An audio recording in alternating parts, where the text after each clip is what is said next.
I stood outside the church in the pouring rain, staring at my mother's funeral through the stained glass windows.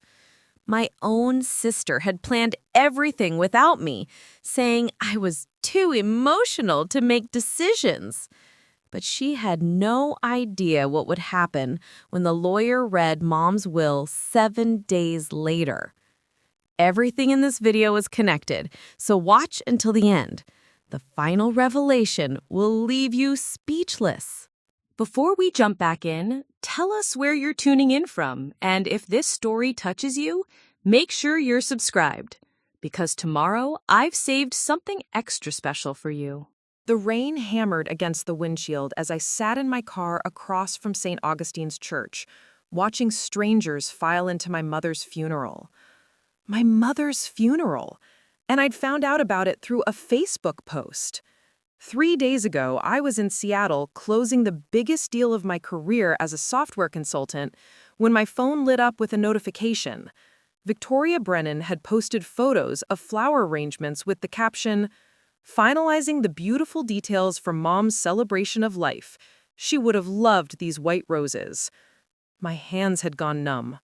Mom was gone, and my sister hadn't even called me. I'd immediately booked a flight home to Richmond, Virginia, my voicemails and texts to Victoria going unanswered. When she finally picked up, her voice was cool and measured. "Natalie, I didn't want to burden you. You're always so busy with work, and honestly, you've never handled emotional situations well. Remember Dad's funeral? You fell apart completely. I'm just trying to protect you." Protect me? Victoria, she was my mother too. And that's exactly why I'm handling this. Someone needs to be rational. The funeral is Saturday at 2. I've already made all the arrangements. Now, sitting in my rental car watching my own family gather without me, I felt a hollowness that had nothing to do with grief. Victoria had orchestrated everything, the service, the flowers, even the guest list, and had positioned herself as the devoted daughter while painting me as too fragile to participate. I pulled up the hood of my jacket and crossed the street. Inside the church vestibule, my Aunt Caroline spotted me immediately. Her face crumpled. "Oh, Natalie, sweetheart."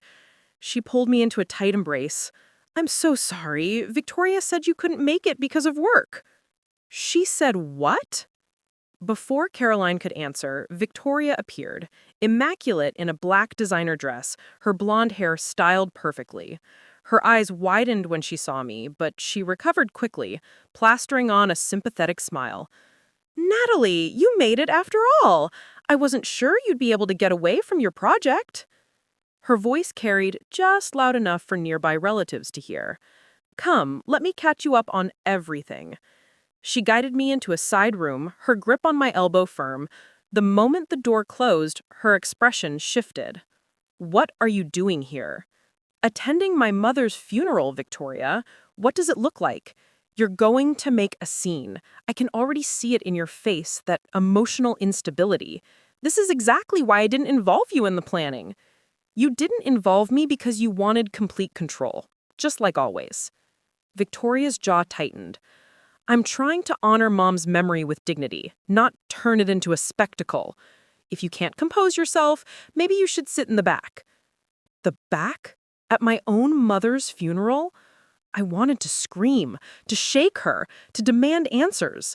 But as I looked at my sister's cold, calculating expression, I realized something. This wasn't about grief or protection. This was about power. Victoria had always been the golden child, the one who stayed in Richmond, who had Sunday dinners with Mom, who presented the perfect daughter image. And even in death, she was rewriting the narrative to exclude me. "Fine, I will sit wherever you've decided I belong." Her shoulders relaxed slightly. "Thank you for being reasonable. After the service, there's a small reception at Mom's house, just close family." "Mom's house that I grew up in too?" "Natalie, please, not now." The service was beautiful and impersonal. Victoria delivered a eulogy that painted a picture of a mother-daughter bond so close, so perfect, that it left no room for me to exist in the story. She spoke of late-night conversations, of shared secrets, of a love that transcended everything. Each word was a knife, carefully placed to erase my existence from our mother's life. I sat in the fourth row, not the back, but far enough to make Victoria's point clear, and I felt my grief twist into something harder, something sharper. After the burial, I stood at the edge of the cemetery as clusters of relatives approached Victoria, offering condolences and praise for how strong and organized she was. Nobody approached me. Victoria had spent years positioning herself as Mom's primary caretaker, especially after Mom's Alzheimer's diagnosis 2 years ago. I'd been the distant daughter, the one who had abandoned the family for her career in Seattle. Never mind that Mom had encouraged me to take that job.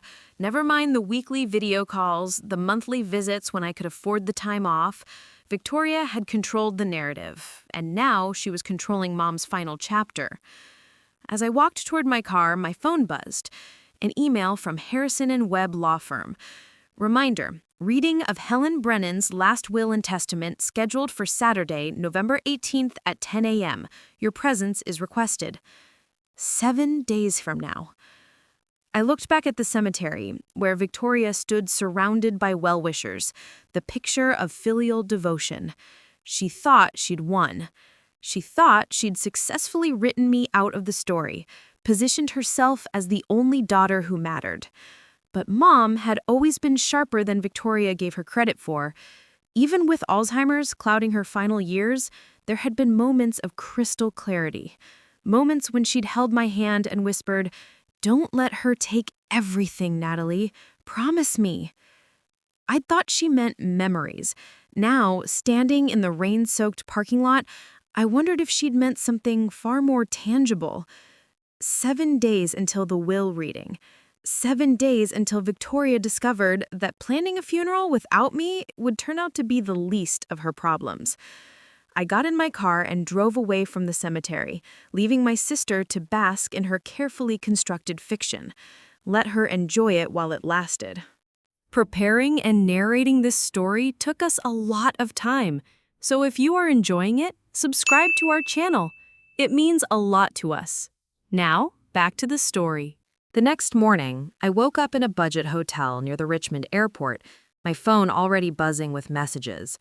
Most were from distant relatives offering belated condolences, having finally gotten my number from someone other than Victoria. But one message stood out, from my mother's longtime neighbor, Dorothy Chen. "Natalie, I need to talk to you about your mother's house. Can we meet for coffee? It's important. Please don't mention this to Victoria." An hour later, I sat across from Dorothy at a small cafe downtown. She was 73, sharp as a tack, and had lived next door to Mom for over 20 years. Her hands trembled slightly as she stirred her coffee. "I wasn't sure if I should get involved," Dorothy began, "but your mother would want you to know. Victoria has been going through the house every day for the past week, moving things, removing items. Yesterday, I saw her loading boxes into a moving truck." My stomach dropped. What kind of boxes? Large ones. I counted at least 15. She told me she was clearing out clutter before the estate sale. Dorothy leaned forward. "Natalie, your mother specifically told me 6 months ago that she didn't want an estate sale. She said her belongings were to be distributed according to her will, not sold off piecemeal." "Did you tell Victoria this?" "I tried. She said I must have misunderstood, that Mom's Alzheimer's made her confused about these things." "Your mother had Alzheimer's, yes, but she had good days, very good days, and on those days she was absolutely certain about what she wanted." I thanked Dorothy and drove straight to Mom's house, the modest 2-story colonial where I'd grown up. Victoria's Mercedes was parked in the driveway. I used my old key, the one I'd kept on my keychain for 15 years, despite living across the country. Inside, the house felt wrong. Empty spaces on walls where photographs had hung. Mom's antique writing desk, the one she had inherited from her grandmother, was gone from the living room.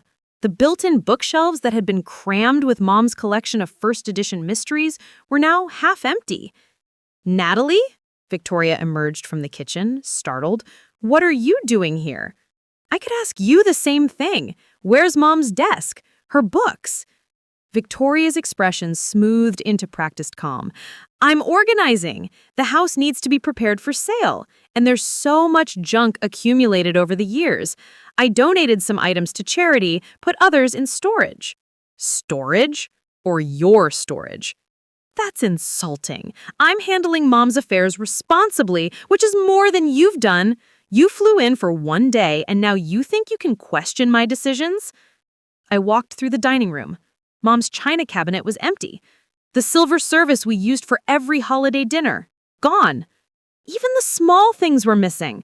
Mom's reading glasses that had always sat on the end table, her favorite throw blanket, the ceramic bird collection she'd spent years assembling. You're erasing her, I said quietly. You're erasing every trace of her before the will is even read. Victoria laughed, but it sounded forced. I'm being dramatic. I'm being practical. Someone has to deal with reality, Natalie. Someone has to sort through 40 years of accumulated possessions and make hard choices. You get to fly back to Seattle and pretend none of this is happening while I'm here dealing with every detail. Nobody asked you to do this alone. You chose to exclude me. Because you can't handle it, Victoria's composure cracked. You fall apart at the slightest emotional stress. You always have. Remember when Grandma died? You locked yourself in your room for 3 days. When Dad had his heart attack, you had a panic attack in the hospital hallway. You're weak, Natalie. You always have. The words should have hurt, but instead, they clarified something. Victoria didn't just want control. She needed me to be weak. My supposed emotional fragility was the foundation of her entire identity as the strong one, the capable one, the daughter who could handle anything. I'm staying in Richmond until the will reading, and I want a full inventory of everything you've removed from this house. You have no right. I have every right. I'm Mom's daughter too, whether you like it or not. Victoria's face flushed. Fine, stay, waste your time. But when the lawyer reads that will and you see how Mom really felt about your monthly visits and your weekly video calls, don't say I didn't warn you. Mom knew who was actually there for her, who took her to doctor's appointments, who managed her medications, who held her hand during the bad days. She grabbed her purse and pushed past me toward the door. The will reading is at Harrison and Webb on Saturday at 10. Try not to make a scene when you realize you're not the favorite daughter you think you are. The door slammed, leaving me alone in the hollowed-out shell of my childhood home. I walked upstairs to my old bedroom. Victoria hadn't touched it yet, probably saving it for last. My high school trophies still lined the shelf. Photographs of me and Mom covered the walls. On my old desk, I found something that made my breath catch. A sealed envelope with my name on it, written in Mom's shaky handwriting. Inside was a short letter, dated 3 months ago. Natalie, if you're reading this, I'm gone, and Victoria is probably making your life difficult. She can't help herself. She's always needed to be in control. But I need you to know, I see you. I've always seen you. The daughter who called every Sunday, even when she was exhausted, who flew home for every birthday, even when it meant missing important meetings, who never stopped trying, even when your sister made you feel invisible. Don't let her rewrite our story. The truth is in the will. Trust Harrison Webb. He knows everything. I love you, sweetheart. Be strong. Mom. My hands shook as I read it twice, 3 times. Mom had known. Even through the fog of Alzheimer's, she'd understood what Victoria was doing and had taken steps to protect me. I photographed the letter and every corner of my old room, documenting what remained. Then I went through the entire house, cataloging the empty spaces, the missing items, taking detailed notes. Victoria thought she'd outmaneuvered me by planning the funeral alone, by controlling the narrative, by stripping the house before I could object. She thought the will reading would be her final victory, the moment when Mom's preference for the devoted daughter would be made official. But she'd made a critical mistake. She'd underestimated both me and Mom. 6 days until the will reading. 6 days until Victoria learned that all her careful planning, all her manipulation, all her efforts to write me out of the story would backfire spectacularly.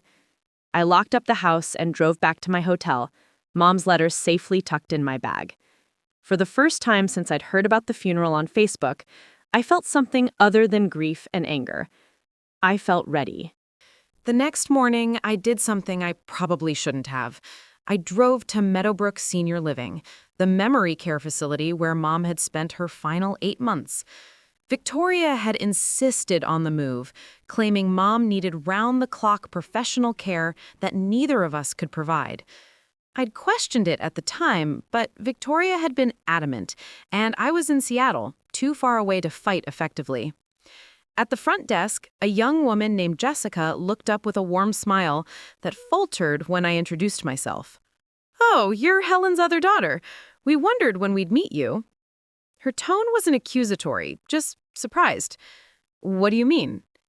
Jessica glanced around nervously. "Victoria always came alone. She said you lived overseas and couldn't visit because of work restrictions." Overseas? Not Seattle. Overseas. "I live in Washington State," I said carefully. "I visited every month. At least I tried to. Victoria always said the doctors recommended limited visitors because too many people confused Mom." Jessica's face went pale. "Miss Brennan, I think you should speak with our director, Amanda Price. She's been wanting to reach you, but Victoria said you'd changed your number and didn't want to be contacted about difficult matters." 20 minutes later, I sat in Amanda Price's office, a knot forming in my stomach as she pulled up Mom's visitor logs on her computer. "Your mother was here for 8 months, Amanda began. In that time, Victoria visited regularly, 2 to 3 times per week. But, according to our records, you never visited at all." "That's impossible. I flew in every month. I have the plane tickets, the rental car receipts." She turned the screen toward me. "These are sign-in records. Every visitor must check in at the front desk for security purposes. Your name doesn't appear once." I stared at the log, my mind racing. Then it hit me. What if I came to visit, but Victoria told the front desk not to let me in? Could she do that? Amanda's expression grew troubled. If she claimed to have medical power of attorney and said visitors would upset the patient, yes, staff might have turned you away. Did that happen? It had. Twice. I'd flown to Richmond, arrived at Meadowbrook, and been told by apologetic staff members that Mom was having a difficult day and Victoria had left strict instructions about no visitors. I'd assumed it was true, that Mom was genuinely too confused or agitated. I'd waited in the parking lot for hours, hoping to catch Victoria and convince her to let me see Mom, but she never showed up. Eventually, I'd had to fly back to Seattle for work. "She blocked me," I whispered. "She kept me away from my own mother." Amanda handed me a tissue I didn't realize I needed. "There's something else you should know. About 3 weeks before your mother passed, she had a very lucid day. She asked specifically for you, asked the nurses to call Natalie and tell her to come right away because she had something important to discuss." "Did they call me?" "They tried. The number on file was disconnected. When they asked Victoria for your current number, she said you were on a business retreat in Singapore with no phone access and that she'd pass along the message when you returned. I'd been in Seattle that entire week, working from my apartment, my phone beside me constantly. What did Mom want to tell me?" Amanda hesitated. "She told Nurse Patricia that she'd made a terrible mistake trusting Victoria with her legal affairs. She said she needed to warn you about something before it was too late. But the next day, her confusion returned, and she never had another clear moment like that again." I felt sick. Did Victoria know about this lucid episode? Yes. Patricia called her immediately, as she was required to do as the primary contact. She came in within the hour and spent the rest of the day with your mother. After that, she added a note to your mother's file stating that any agitated claims were symptoms of advancing dementia and should be ignored. The pieces were falling into place, forming a picture uglier than I had imagined. Victoria hadn't just excluded me from the funeral or taken items from the house. She'd systematically isolated Mom from me during her final months, controlling every point of contact, manipulating every conversation. Is Nurse Patricia working today? 20 minutes later, I sat in the break room with Patricia Gomez, a kind-faced woman in her 50s who'd been Mom's primary caregiver. Your mother talked about you constantly on her good days. She'd tell me about your job, how proud she was that you'd built such a successful career. She showed me pictures on her phone, you and her at Pike Place Market visiting you in Seattle. Did she ever mention Victoria? Patricia's smile faded. She did, but not the way you might think. Your mother was worried about Victoria. She said Victoria had always struggled with jealousy, that she needed constant validation. Toward the end, on that lucid day I mentioned, she told me something strange. What? She said, I thought giving Victoria control would help her feel valued, but I created a monster. She's been changing things, Patricia. Important documents. I need to tell Natalie before Victoria makes it permanent. Patricia leaned forward. The next day, when the confusion came back, Victoria was there, and your mother never mentioned it again. It was like she'd been convinced to forget. Or threatened, I said quietly. Patricia didn't disagree. I left Meadowbrook with copies of the visitor logs and a written statement from Amanda Price confirming the blocked visits and Mom's lucid request to see me. I also had Patricia's personal number. She'd agreed to testify if needed about Mom's final coherent statements. Back in my car, I called the one person who might have more answers, Mom's longtime attorney, Harrison Webb. Ms. Brennan, I was hoping you'd contact me, he said when his secretary put me through. I can't discuss the will before Saturday's reading, but I can tell you this. Your mother came to my office 4 months ago, very determined and very clear-minded. She made certain changes to her estate documents. 2 weeks later, your sister came to my office claiming your mother had been confused that day and demanding to see what had been changed. What did you tell her? That attorney-client privilege meant I couldn't discuss it, and that your mother had been evaluated by a physician that same day who'd certified her competent to make legal decisions. Victoria was displeased. Mr. Webb, my sister has been removing items from Mom's house. Is there anything I can do to stop her before Saturday? There was a long pause. Technically, until the will is read and probated, the estate is in limbo. However, if you have evidence of asset removal, you could file an emergency petition with the probate court. It would freeze all assets until the reading. I thought about the photographs I'd taken, Dorothy's testimony, the timeline of Victoria's moving truck visits. I'll email you the documentation within the hour. That evening, I sat in my hotel room organizing everything I'd discovered. The pattern was clear. Victoria had spent months, maybe years, positioning herself as the sole caretaker, the only daughter who mattered. She'd isolated Mom from me, controlled the narrative to family and friends, and was now trying to claim Mom's estate before anyone could question her version of events. But Mom had fought back in the only way she could, through her will and through the breadcrumbs she'd left behind. The letter in my old bedroom, her lucid day at Meadowbrook, her visit to Harrison Webb. My phone buzzed. A text from Victoria. Heard you've been harassing Mom's caregivers. Pathetic. See you Saturday if you can handle it. I didn't respond. Let her think she'd rattled me.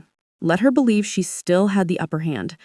4 days until the will reading. 4 days until Victoria discovered that every manipulation, every lie, every attempt to erase me from Mom's life had been documented and would be exposed.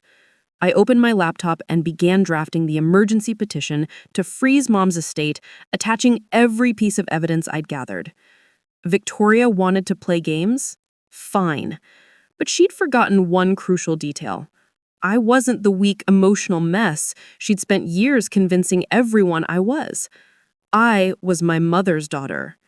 and I'd learned from the best. The emergency petition hit the probate court at 9 a.m. Tuesday morning. By 11, my phone was ringing off the hook. The first call came from Uncle Raymond, Dad's younger brother whom I hadn't spoken to in 5 years.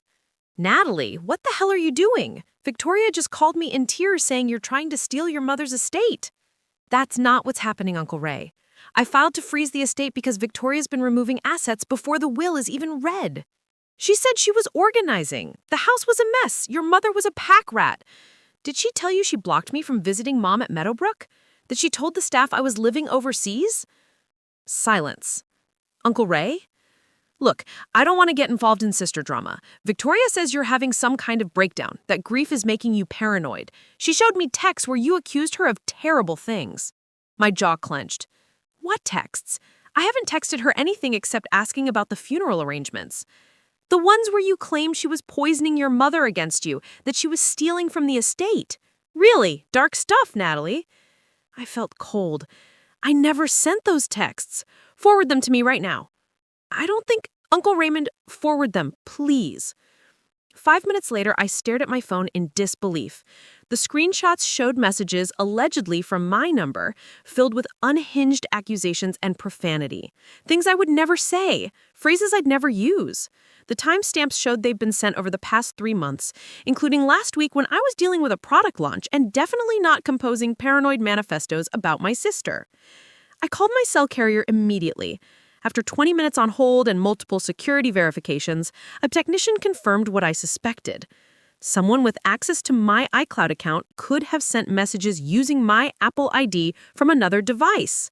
All they'd need was my password. A password Victoria would have known because I'd given it to her 2 years ago when I'd asked her to retrieve some old family photos from my cloud storage. I forwarded the carrier's confirmation email to my lawyer, along with screenshots of the fabricated texts. Then I called Uncle Raymond back. "Those messages were faked. I'm emailing you proof right now.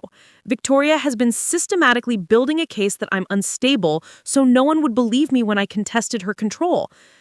This time, Uncle Raymond's silence felt different. Less defensive, more uncertain. The second call came from Mom's best friend, Linda Marshall, who'd known our family for 30 years. "Natalie, honey, I got subpoenaed by whom?" "Victoria's attorney. They want me to testify about your erratic behavior and estrangement from your mother." Linda's voice shook. "But Natalie, that's nonsense. Your mother talked about your calls every Sunday. She bragged about your career. When did this estrangement supposedly happen?" "It didn't. Victoria's creating a false narrative. Linda, I need you to tell the truth at that deposition." "Of course I will, but I have to tell you something. Victoria came to see me 2 days after the funeral. She asked me to sign a statement saying I'd witnessed you being cruel to your mother during visits, that Helen had confided in me about feeling abandoned by you." "What did you say?" "I told her I'd never witnessed anything like that and wouldn't sign something false. She got very cold very quickly, said I was misremembering and grief was clouding my judgment." "Natalie, your sister tried to get me to commit perjury." That's when I knew something was very wrong. By Tuesday afternoon, the probate court had granted a temporary freeze on the estate. Victoria was ordered to return all removed items and provide a complete inventory by Thursday morning. The judge's order was crystal clear. Nothing could be sold, donated, or transferred until after the will reading. I was in my hotel room reviewing documents when someone knocked. Through the peephole, I saw a woman I didn't recognize, mid-40s, professional attire, holding an envelope. "Ms. Brennan, I'm Rebecca Torres, forensic accountant. Harrison Webb hired me to review your mother's financial records. I need to speak with you urgently." Over coffee in the hotel restaurant, Rebecca spread out bank statements and canceled checks across the table. Your mother's financial situation was unusual. She had approximately $400,000 in savings and investments, plus the house valued at around $350,000. Not wealthy, but comfortable for retirement. That sounds right. Mom was careful with money. Here's where it gets interesting. Starting 18 months ago, there were regular withdrawals. $5,000 here, $10,000 there. Always cashier's checks made out to Victoria Brennan, with family loan written in the memo line. My stomach sank. How much total? $147,000 over 18 months. I couldn't breathe. Mom never mentioned loans to Victoria. There's no loan documentation, no promissory notes, no repayment schedules. And look at this. Rebecca pulled out another document. This is the real smoking gun. 2 months ago, your mother's investment advisor, Thomas Chen, filed a suspicious activity report with his compliance department. He'd received instructions, allegedly from your mother, to liquidate her entire portfolio and transfer it to a joint account with Victoria's name on it. Mom would never. Mr. Chen didn't think so either. He'd worked with your mother for 15 years and knew she was meticulous about keeping assets separate. He insisted on meeting with her in person to confirm the instructions. When he did, he said she seemed confused and kept looking to Victoria for answers. He refused to process the transfer and documented his concerns. Did he tell Victoria he was refusing? Yes. Victoria threatened to report him for elder abuse, claiming he was trying to prevent a competent adult from making her own financial decisions. Mr. Chen stood his ground. 3 weeks later, your mother passed away. I felt nauseated. You're saying Victoria was systematically draining Mom's accounts? I'm saying there is a clear pattern of financial exploitation. Combined with the evidence of isolation from Meadowbrook and the fake text messages, we're looking at elder abuse and fraud. Rebecca met my eyes. Your sister didn't just want to control the narrative, Natalie. She wanted to control the money, and she almost succeeded. That evening, I met with Harrison Webb in his office. He sat behind his mahogany desk, fingers steepled, listening intently as I laid out everything Rebecca had discovered. This changes things, he said finally. I can't discuss the will's contents, but I can tell you that your mother was aware of some irregularities. That's part of why she came to see me 4 months ago. Did she know about the money Victoria took? She suspected. Your mother's Alzheimer's affected her short-term memory, but her financial instincts remained sharp. She noticed her account balances didn't match what she expected. When she asked Victoria about it, she was told the confusion was her illness. Gaslighting a woman with dementia about her own finances, I said bitterly. Harrison noted. Your mother asked me to recommend a forensic accountant. I referred her to Rebecca Torres. But before Rebecca could complete her audit, your mother's health declined rapidly. Victoria accelerated the timeline. My phone buzzed. A text from an unknown number. Drop the petition and the investigation, or I release those screenshots to the whole family plus Mom's church group. Everyone will know you're unstable. You'll lose everything. I showed Harrison. He photographed it with his own phone. Keep that. We now have evidence of attempted coercion. He leaned back in his chair. Natalie, are you prepared for this to get uglier? Your sister was cornered, and cornered people do desperate things. I'm prepared. What happens next? Thursday, Victoria provides the inventory. Saturday, we read the will. But between now and then, expect Victoria to play every card she has. He paused, including some you might not see coming. I left his office as the sun set over Richmond, casting long shadows across the streets of my hometown. Somewhere in this city, Victoria was planning her next move, calculating how to salvage her scheme. But she'd made a crucial error. She assumed I'd stay silent, stay away, stay in my designated role as the weak, emotional sister who couldn't handle conflict. Instead, I'd built a case, documented evidence, credible witnesses, financial records. And I had something else Victoria didn't count on. Allies who'd known Mom well enough to see through the lies. 3 days until the will reading, 3 days for Victoria to realize her carefully constructed house of cards was collapsing. My phone buzzed again. This time, it was Nurse Patricia from Meadowbrook. Found something in your mother's room that was missed during cleaning. You need to see this. Can you come by tomorrow? I texted back immediately. I'll be there first thing in the morning. Whatever Patricia had found, it was another piece of the puzzle, and I was going to need every piece when Saturday came. Wednesday morning, I arrived at Meadowbrook before 7 a.m. Nurse Patricia met me at the entrance, holding a small cardboard box. We found this behind the heating vent in your mother's room. Maintenance was doing repairs and discovered it had been deliberately hidden. She handed me the box. I watched the security footage. Your mother hid it there herself during one of her lucid periods, about 5 weeks before she passed. Inside the box was a small digital voice recorder and a leather-bound journal. My hands trembled as I pressed play on the recorder. Mom's voice filled the quiet hallway, shaky but determined. November 3rd. If anyone finds this, please give it to my daughter Natalie, not Victoria. Natalie. A pause, then, I'm recording this because I'm afraid I'll forget again tomorrow. The doctors say the good days will become less frequent. Victoria came today and asked me to sign papers. She said they were for Medicare, but when I read them carefully, they were power of attorney documents, giving her complete control over everything. I refused. She got angry, angrier than I've ever seen her. She said if I didn't sign, she'd make sure Natalie never saw me again, that she'd tell the staff I requested no visitors except her. My breath caught. I kept listening. I pretended to be confused, acted like the Alzheimer's was worse than it is. It's the only protection I have. Victoria thinks she's fooling me, but I see what she's doing. She's been forging my signature on checks. I found duplicates in her purse when she left the room yesterday. She doesn't know I know. The recording continued for another 10 minutes, documenting Victoria's manipulation with devastating clarity. Mom's voice faded in and out, sometimes sharp and aware, sometimes trailing off into confusion, but the core message was unmistakable. She knew exactly what Victoria was doing and was trying to leave evidence. Patricia watched my face. There are 5 more recordings on there. She made them over several weeks, whenever she had a clear moment. The last one is from 2 days before she died.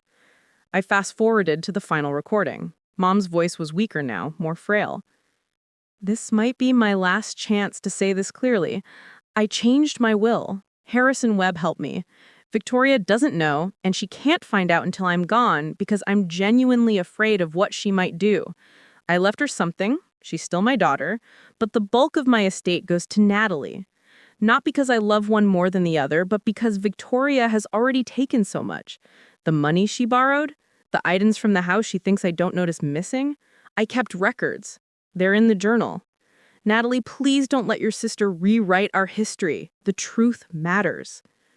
The recording ended with Mom's labored breathing, then silence. I opened the journal with shaking hands. Inside were meticulous entries dating back 3 years, written in Mom's neat handwriting during her lucid periods. Each entry documented something Victoria had taken or manipulated. March 15th, 2023. Victoria borrowed Grandma's diamond bracelet for a gala. Says she will return it. Never did. When I asked, she said I must have misplaced it myself. June 2nd, 2023. Found bank statement. $8,000 withdrawal I don't remember making. Memo says V, medical emergency. I called Victoria. She said I authorized it for her dental work but forgot due to the Alzheimer's. I don't remember, but the signature looks wrong. August 19th, 2023. The Persian rug from the living room is gone. Victoria says we donated it months ago, but I have no memory of that decision. Starting to wonder what else has disappeared.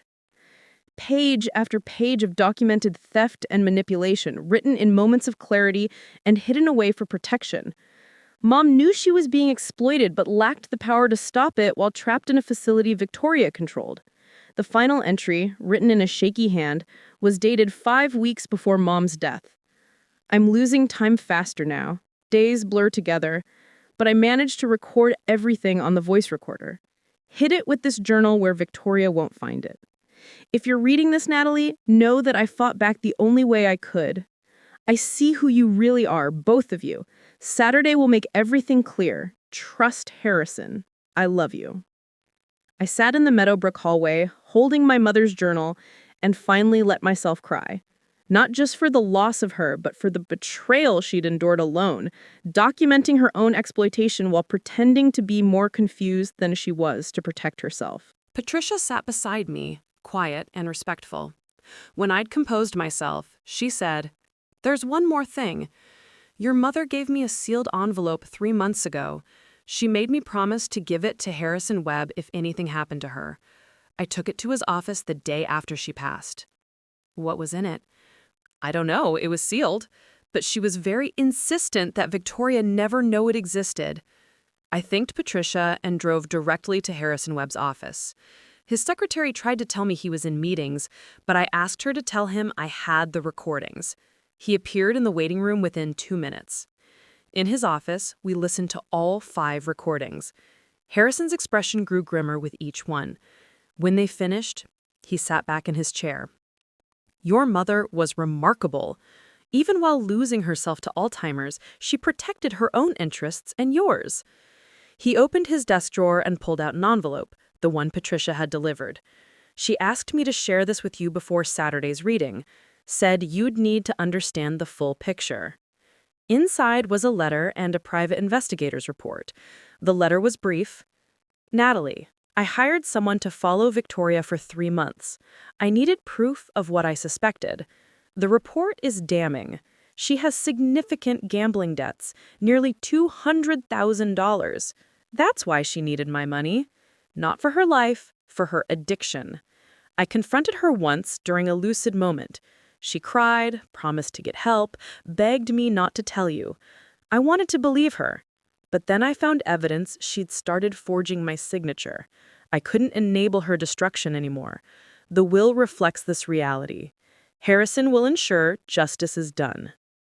The PI report detailed Victoria's weekly trips to a casino in Atlantic City, her maxed-out credit cards, her meetings with loan sharks.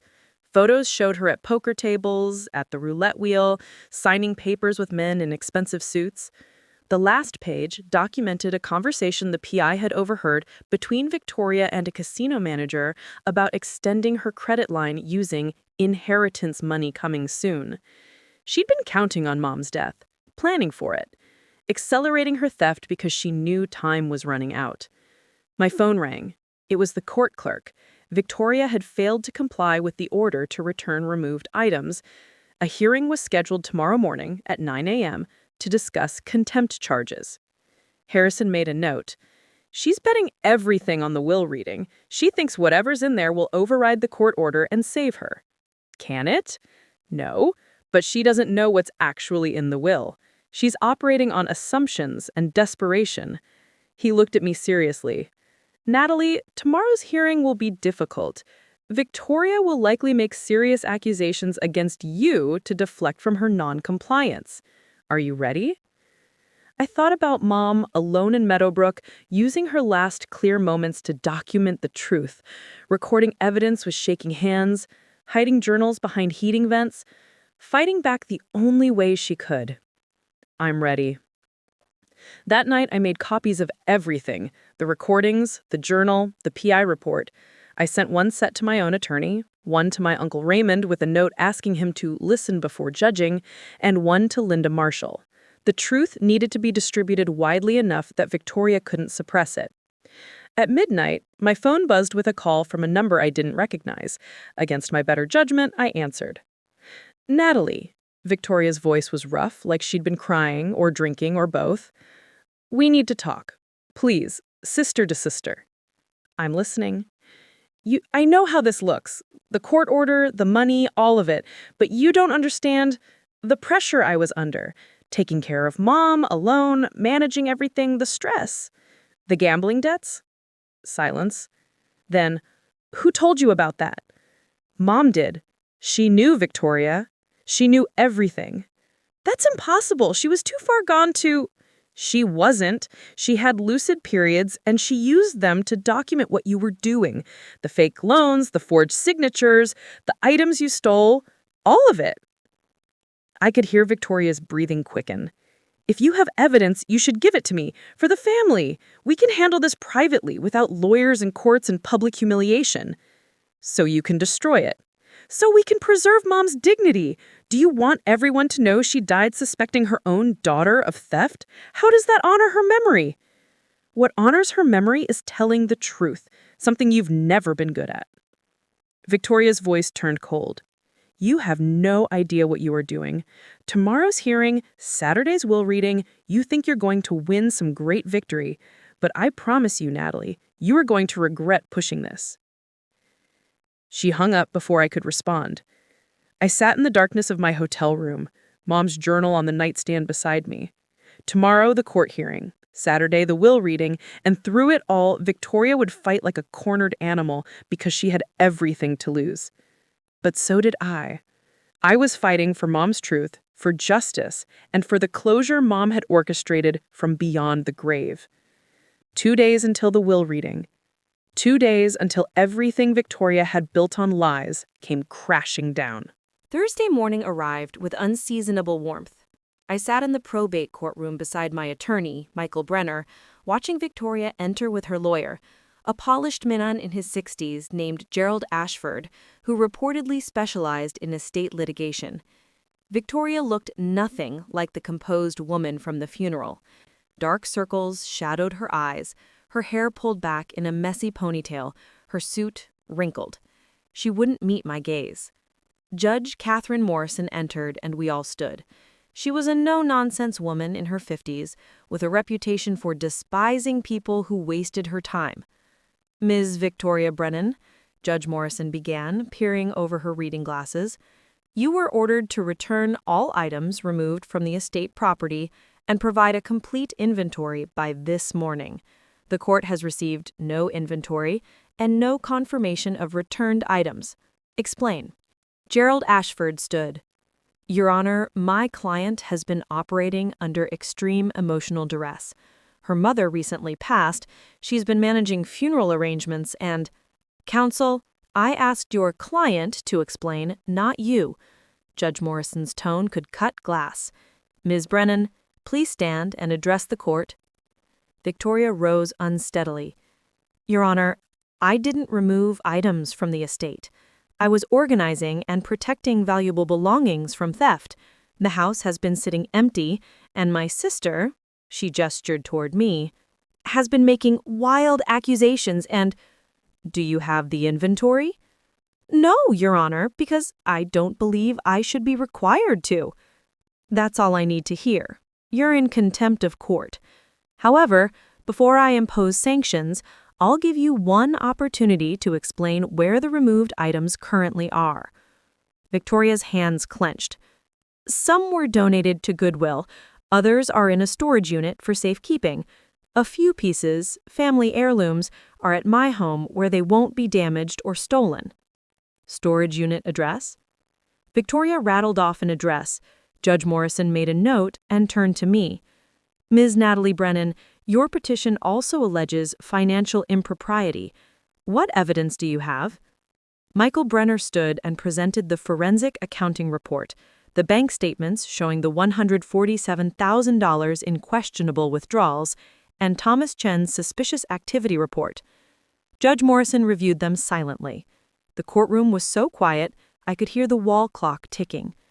"Ms. Victoria Brennan, these documents show significant financial transfers from your mother's accounts to yours over an 18-month period.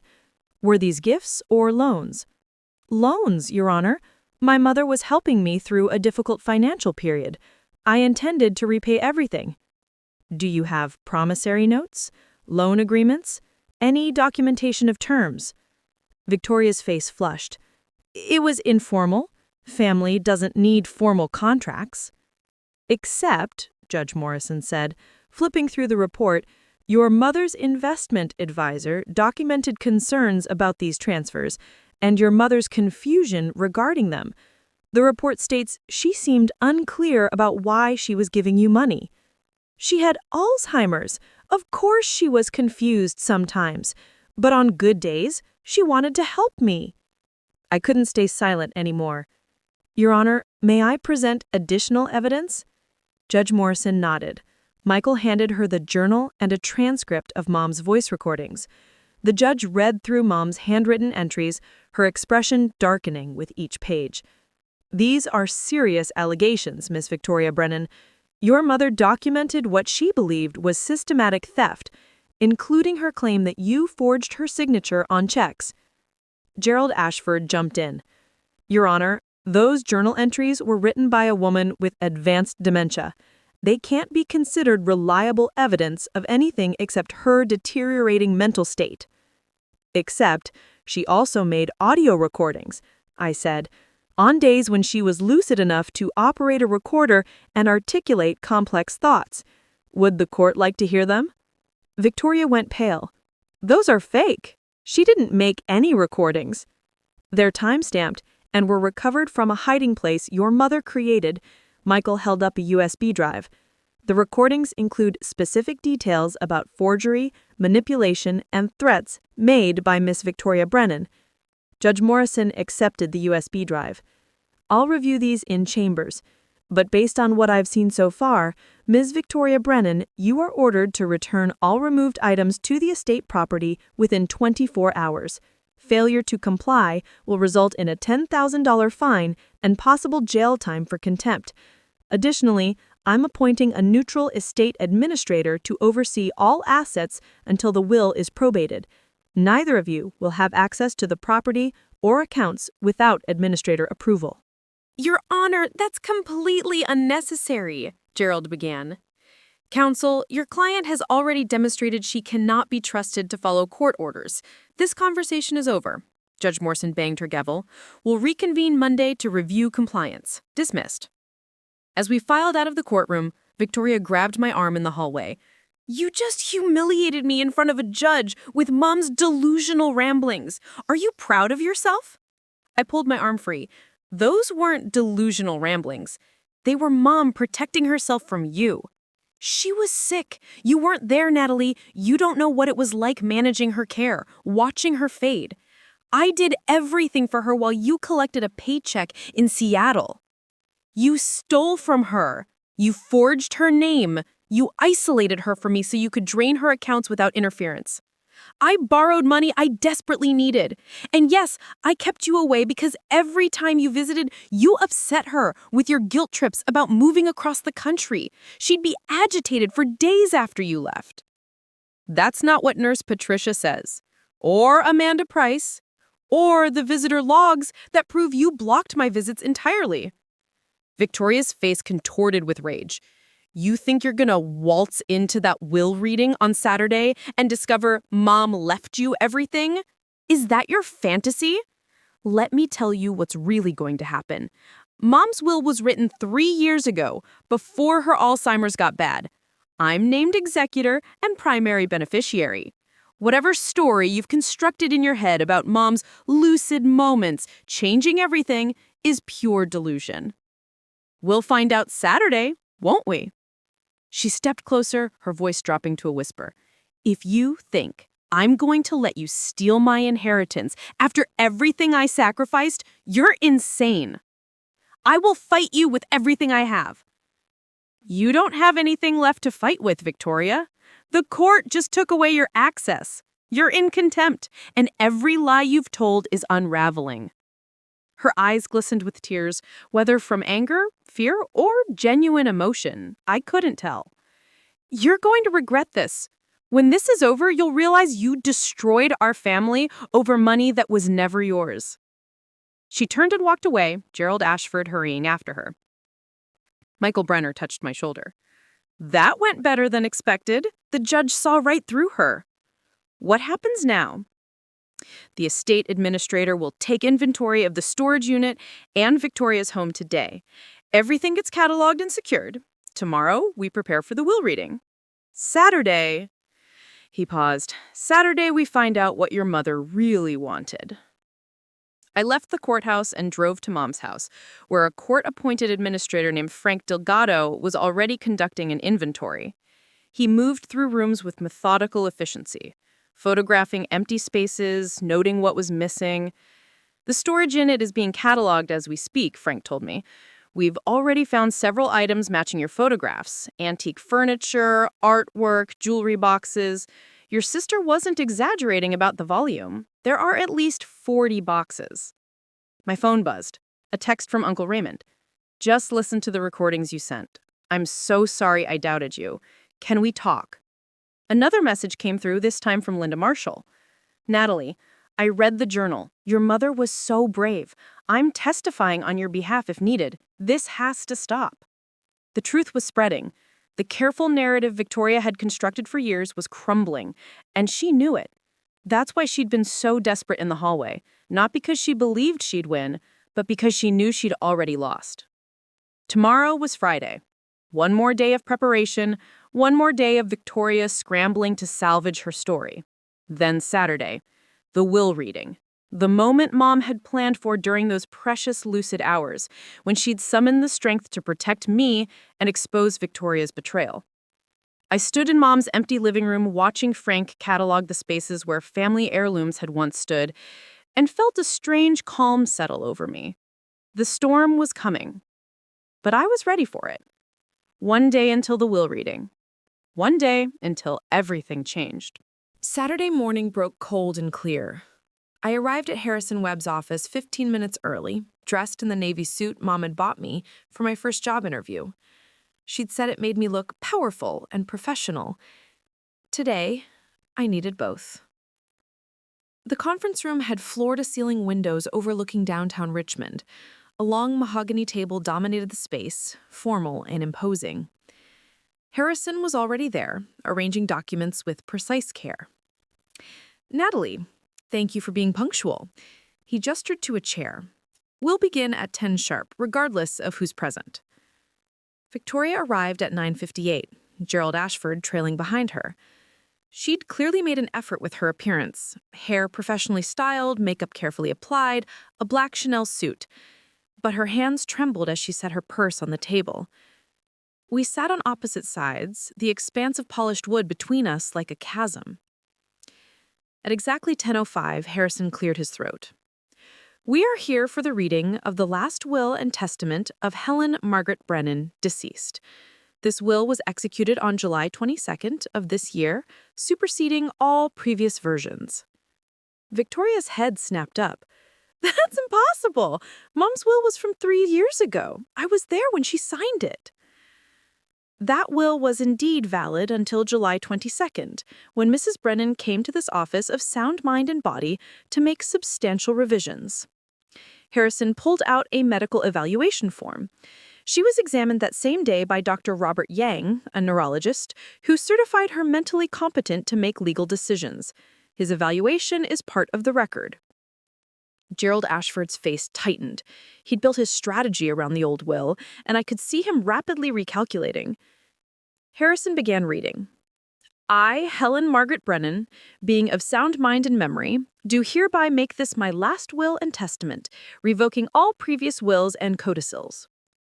The preliminaries were standard: funeral arrangements, simple service, which Victoria had ignored, organ donation wishes, preliminary bequests to charities. Then Harrison reached the section that mattered. "To my daughter, Victoria Lynn Brennan, I leave the sum of $50,000, the contents of my jewelry box, excluding my mother's diamond bracelet, and any personal items from my bedroom she wishes to keep for sentimental value." Victoria's face went white. $50,000? The estate is worth over $700,000. Harrison continued, unperturbed. "I make this limited bequest to Victoria not out of lack of love, but as a consequence of her actions. Over the past 18 months, Victoria has systematically taken approximately $147,000 from my accounts through manipulation and exploitation of my illness. She has removed valuable items from my home without permission.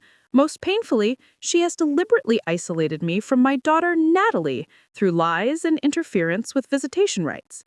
"This is slander!" Victoria shot to her feet. She was delusional when she wrote this. Mrs. Brennan anticipated this reaction, which is why she included the following. "To any who doubt my mental clarity on the date of this will's execution, I include audio recordings made during my lucid periods documenting the exploitation I endured. I also include a journal with dated entries and a private investigator's report on Victoria's gambling addiction and financial desperation. I make these bequests with full awareness and deliberate intent." Victoria sank back into her chair, tears streaming down her face. Harrison turned a page. "To my daughter, Natalie Rose Brennan, I leave the remainder of my estate, including my house, all financial accounts, investments, and personal property not specifically bequested to Victoria. I name Natalie as executor of this will."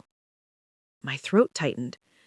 "I leave this to Natalie not because she is perfect, but because she has remained honest and true. She built a life she can be proud of, never once asking me for financial help, though I offered many times. She called me every Sunday, visited every month despite the distance, and loved me without agenda or manipulation. When I learned Victoria was blocking her visits, it broke my heart, but it also clarified my decision. Harrison looked up. There's a personal note addressed to both of you. Would you like me to read it? I nodded. Victoria said nothing, her face buried in her hands. My dear daughters, Victoria, I know about the gambling. I know about the debts, the lies, the theft. I wanted to believe you'd stop, that my help would save you. Instead, you saw my illness as an opportunity. You broke my trust in ways I never imagined possible. The $50,000 I leave you is meant to help you start over, but only if you seek treatment for your addiction. Without that, it will disappear like all the money before it. Natalie, you were always the strong one, though you never believed it. Your sister called you weak, emotional, unable to handle hardship. But strength isn't pretending pain doesn't exist. It's facing it honestly.